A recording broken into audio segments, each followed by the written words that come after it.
इस वीडियो में हम आपको मैथ के वैसे हर एक फॉर्मूला को बताएंगे, हर एक फॉर्मूला का रिवाइज कराएंगे जिस पर आधारित क्वेश्चन आपके एग्जाम में पूछे जाएंगे। वो भी फॉर्मूला पर सीधे सीधे क्वेश्चन पूछे जाते हैं और बहुत बार तो ऑब्जेक्टिव क्वेश्चन में सीधे सीधे फॉर्मूला ही पूछ दिया जाता है। इसलिए बहुत अधिक जरूरी है कि आप लोग को फॉर्मूला याद रहना चाहिए। तो चलिए इस वीडियो में हम आपको हर एक टॉपिक से, हर एक चैप्टर से जितने सारे भी फॉर्मूला आपके लिए महत्वपूर्ण है, आपके परीक्षा के लिए महत्वपूर्ण है, एक एक फॉर्मूला को हम आपको बताते हैं। कंसंट्रेट होकर के आप लोग देखते रहिएगा। बिल्कुल 10 से 15 मिनट में हम आपको सारे फॉर्मूला का रिवाइज करवा देंगे। एक नजर में देख लीजिए ताकि पूरा डाटा आपके दिमाग में फिर से अपडेट हो जाए और आप लोग एग्जाम में अच्छे तरीके से एक एक क्वेश्चन को सॉल्व कर सकें। तो चलिए बिना समय गवाए हम लोग क्वेश्चन पर चलते हैं, फॉर्मूला पर चलते हैं और पहले नंबर फॉर्मूला से हम आपको सबसे अंतिम नंबर फॉर्मूला तक लेकर के चलते हैं। लेकिन उसके पहले यदि आप लोग चैनल पर नए हैं, पहली बार वीडियो देख रहे हैं, तो चैनल को जरूर सब्सक्राइब कर लीजिए ताकि आगे के भी सभी वीडियो का नोटिफिकेशन आपको मिल सके, आंसर की मिल सके। तो चलिए जल्दी जल्दी से हम लोग पहले नंबर क्वेश्चन की तरफ चलते हैं, पहले नंबर फॉर्मूला की तरफ चलते हैं। कहता है कि यूक्लिड विभाजन परिमिका। क्या कहता है यूक्लिड विभाजन परिमिका भाई? कि दो धनात्मक पूर्णांक a और b दिए रहने पर ऐसी अद्वितीय पूर्ण संख्याएं q और r विद्यमान है कि a बराबर क्या bq प्लस r, जहां r is greater than and equal to 0 and less than b। ये याद रखना है आपको कि यूक्लिड विभाजन का जो परिमेय है वो क्या कहता है, a बराबर bq प्लस r और r क्या है, 0 से बड़ा या बराबर और b से हमेशा छोटा। अच्छा, द्विघात बहुपद, द्विघात बहुपद देखिए, ये बहुपद द्विघात बहुपद बराबर क्या होता है, देखिए आप, कहता है kx square minus alpha plus beta into x plus के इंटू अल्फा इंटू बीटा। तो ये द्विघात बहुपद का क्या है, फॉर्मूला है। आप इसको थोड़ा ऐसे भी करके लिख सकते हैं, x square minus alpha plus beta into x plus alpha into beta. क्यों? तो हम लोग के को कॉमन कर लिए। अच्छा, मूलों का योग देखिए, क्या मूलों का योग, तो मूलों का योग अल्फा प्लस बीटा बराबर क्या होता है, माइनस बी बाय ए, माइनस बी बाय ए।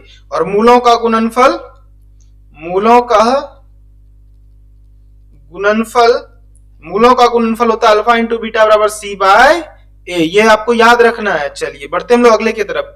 अच्छा, जब त्रिघात बहुपद हो, क्या हो, त्रिघात बहुपद हो, तो alpha plus beta plus gamma बराबर क्या होता है, माइनस बी बाय ए, माइनस बी बाय ए। फिर है अगला alpha into beta, beta into gamma, gamma into alpha बराबर क्या होता है, सी बाय ए। क्या होता है, सी बाय ए। और alpha into beta into gamma बराबर माइनस डी बाय ए। तो ये भी कई बार ऑब्जेक्टिव में डायरेक्ट पूछा जाता है, इसलिए आप इसको भी एक बार ध्यान कर लीजिए। चलिए अगला है px बराबर होता है gx into qx plus rx। तो ये देखिए, भाज्य, भाजक गुना भागफल और जोड़ शेषफल, या फिर शेष भी कह सकते हैं। इसके सहायता से हम किसी को भी निकाल सकते हैं। जैसे मान लीजिए हमको निकालना है gx, क्या निकालना है, gx। तो क्या करेंगे, इसको इधर आप लेते आइएगा, तो px माइनस rx। अच्छा, और gx के साथ कौन भाग में है, qx। तो ये देखिए, या इसको ऐसे कर सकते हैं, यहां पे भाग लगा देते हैं। या फिर हमको क्या निकालना है भाई, qx निकालना है। तो जस्ट इसी तरह से क्या करेंगे, qx बराबर px माइनस gx बाय, क्या लिखेंगे हम लोग, सॉरी, px माइनस rx हो जाएगा बटे यहां हो जाएगा gx। क्या हो जाएगा, gx। तो इस सूत्र की सहायता से, यदि आप इसको याद रखते हैं तो इस सूत्र की सहायता से आप सभी सूत्र को फाइंड कर सकते हैं। चलिए अब है कि जब दो समीकरण दिया हो, जैसे a1 x plus b1 y plus c1 बराबर 0 और a2 x plus b2 y plus c2 बराबर 0। तो देखिए हमारे पास तीन कंडीशन होता है। क्या होता है इसमें, ये देखिए, यदि a1 बाय a2 बराबर नहीं हो b1 बाय b2, तो वो जो उसका ग्राफीय निरूपण होगा कैसा होगा, प्रतिच्छेद करता हुआ होगा। और इसका जो बीजीय निरूपण होगा वो केवल और केवल एक हल होगा, जिसको अद्वितीय हल भी बोलते हैं। अगला है a1 bye a2 b1 bye b2 बराबर c1 बाय c2। तो रेखाएं, उसका जो ग्राफीय निरूपण कैसा होगा, संपाती और अपरिमित रूप से अनेक हल होगा। क्या होगा, अपरिमित रूप से अनेक हल होगा। तीसरा है a1 बाय a2 बराबर b1 बाय b2 नहीं है c1 बाय c2। तो उसका जो ग्राफीय निरूपण होगा कैसा होगा, समांतर रेखा होगा और कोई हल नहीं होगा। चलिए बढ़ते हम लोग अगले की तरफ। देखिए ये द्विघाती सूत्र है। क्या है, द्विघाती सूत्र। क्या है, द्विघाती सूत्र। इसमें देखिए x बराबर minus b plus minus under root b square minus 4ac बटे 2a। इसको हम लोग कहीं कहीं ऐसा भी लिखते हैं अलग अलग करके, बी स्क्वायर माइनस 4ac बटे 2a और minus b square minus 4ac by 2a। कहता है दो, हाँ इसमें 3 कंडीशन होता है कि यदि बी स्क्वायर माइनस 4ac 0 से बड़ा होगा तो दो भिन्न मूल वास्तविक होते हैं। क्या होता है, दो भिन्न मूल वास्तविक होते हैं। और दो बराबर वास्तविक मूल होंगे यदि बी स्क्वायर माइनस 4ac क्या हो, 0 हो। और कोई वास्तविक मूल नहीं होता है यदि बी स्क्वायर माइनस 4ac 0 से छोटा हो। तो ये भी कंडीशन कई बार डायरेक्ट एग्जाम में पूछा जाता है, आप इसको जरूर ध्यान रखिएगा। अब है ये एपी का, किसका है, एपी का, अर्थमेटिक प्रोग्रेशन का।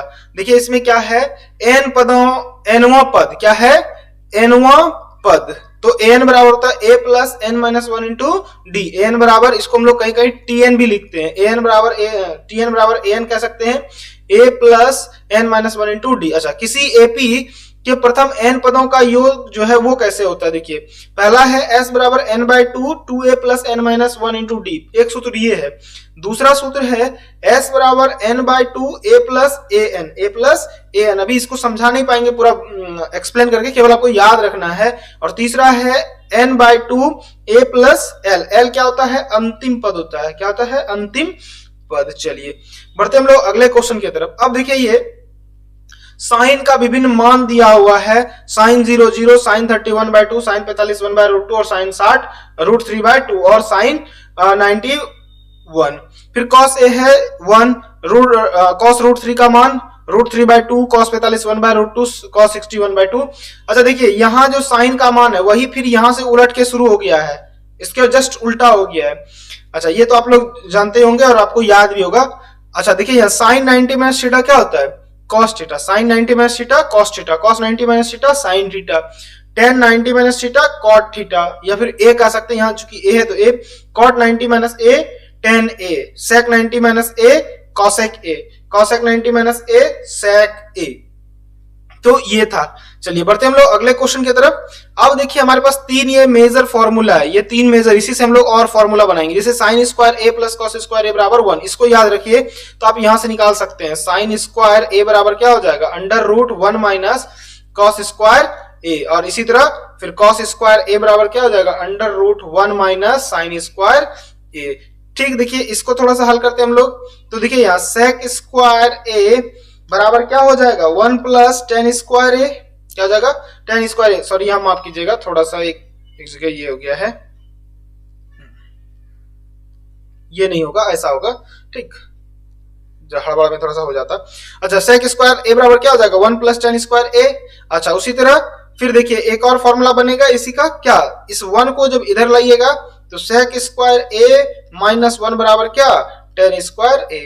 इसी तरह फिर आप लोग इससे भी बना सकते हैं। देखिए जैसे कॉसेक स्क्वायर a माइनस 1 बराबर कॉट स्क्वायर a, या फिर एक फॉर्मूला ये है ही कॉसेक स्क्वायर a बराबर 1 प्लस कॉट स्क्वायर a।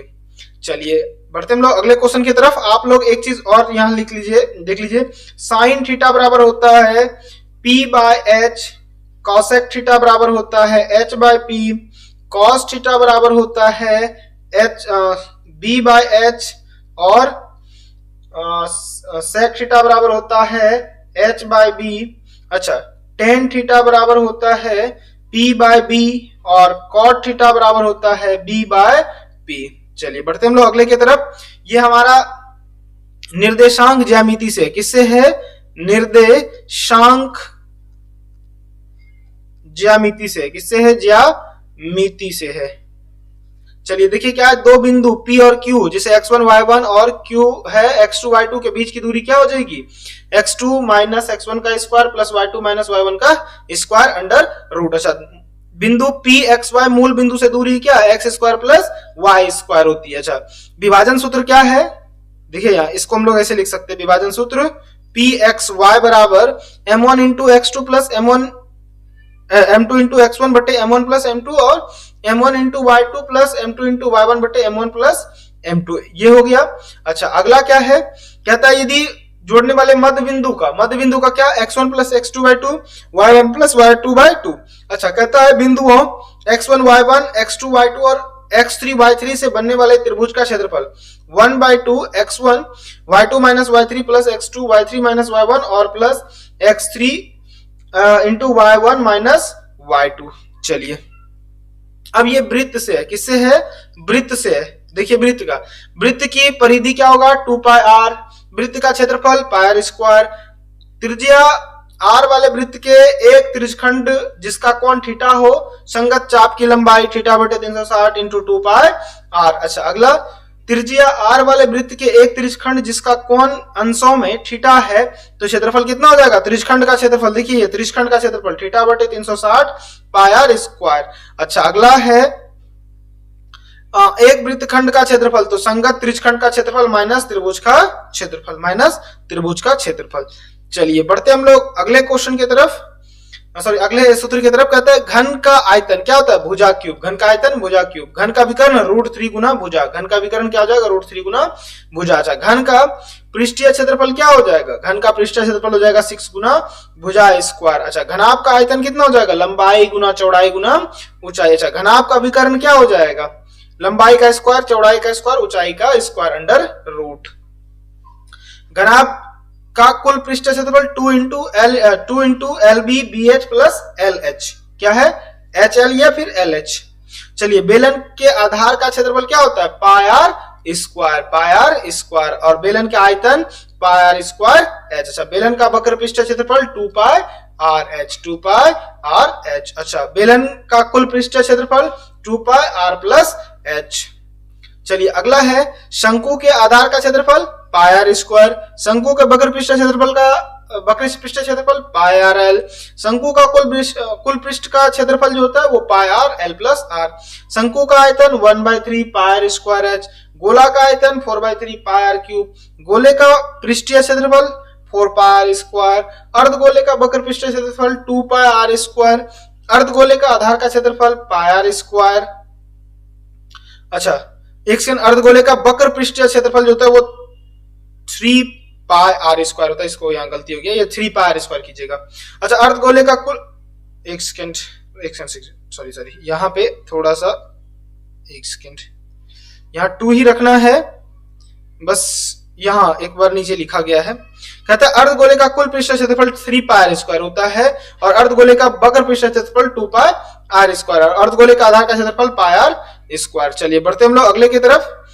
वर्गीकृत आंकड़ों का माध्य निम्नलिखित प्रकार से ज्ञात किया जा सकता है। पहला है प्रत्यक्ष विधि में क्या है, सिग्मा x बार बराबर sigma fi into x by sigma fi।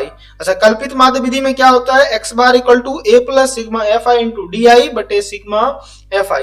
और तीसरा है पग विचलन विधि, x बार में a plus sigma fi into ui बटे सिग्मा fi इंटू h। ये था माध्य निकालने का, किसका, माध्य निकालने का। चलिए बढ़ते हम लोग अगले की तरफ। तो बहुलक बराबर क्या होता है, l plus f1 minus fo बटे 2f1 minus fo into minus f2 into h। और माध्यक बराबर होता है l plus n/2 minus cf बटे f इंटू h। तो ये माध्यक के लिए था। चलिए अगला है प्रायिकता। तो प्रोबेबिलिटी ऑफ E बराबर NE बटे NS, NE बटे NS क्या होता है, NE बटे NS। और प्रोबेबिलिटी ऑफ E डैश और प्रोबेबिलिटी ऑफ E और प्रोबेबिलिटी ऑफ E डैश का मान कितना होता है, 1। तो हम लोग को यदि प्रोबेबिलिटी ऑफ E निकालना हो तो क्या करेंगे, 1 minus probability of E dash, और प्रोबेबिलिटी ऑफ E डैश निकालना हो तो 1 माइनस प्रोबेबिलिटी ऑफ E। अच्छा, घटना E की प्रायिकता का जो मान होता है वो क्या होता है, 0 से बड़ा या उससे छोटा, 0 से बड़ा या फिर उसके बराबर और 1 से छोटा या फिर उसके बराबर। तो ये थे प्रायिकता का। आई होप कि इसमें सारे लगभग जो है फॉर्मूला उसको कवर कर लिया गया है। आई होप कि आपको ये बहुत ही मदद करेगा एग्जाम से पहले देखने पर। यदि अभी तक आप मेरे चैनल को सब्सक्राइब नहीं किए हैं तो आपको आंसर की भी यदि चाहिए तो आप मेरे चैनल को जरूर सब्सक्राइब कर लें। हम अपना और इसके साथ हमें टेलीग्राम चैनल पर भी ज्वाइन करें, हम इसका लिंक जो है कि डिस्क्रिप्शन बॉक्स में लिख देंगे। तब तक के लिए बेस्ट ऑफ लक, आप अच्छे से तैयारी कीजिए और अच्छा मार्क्स लाइए।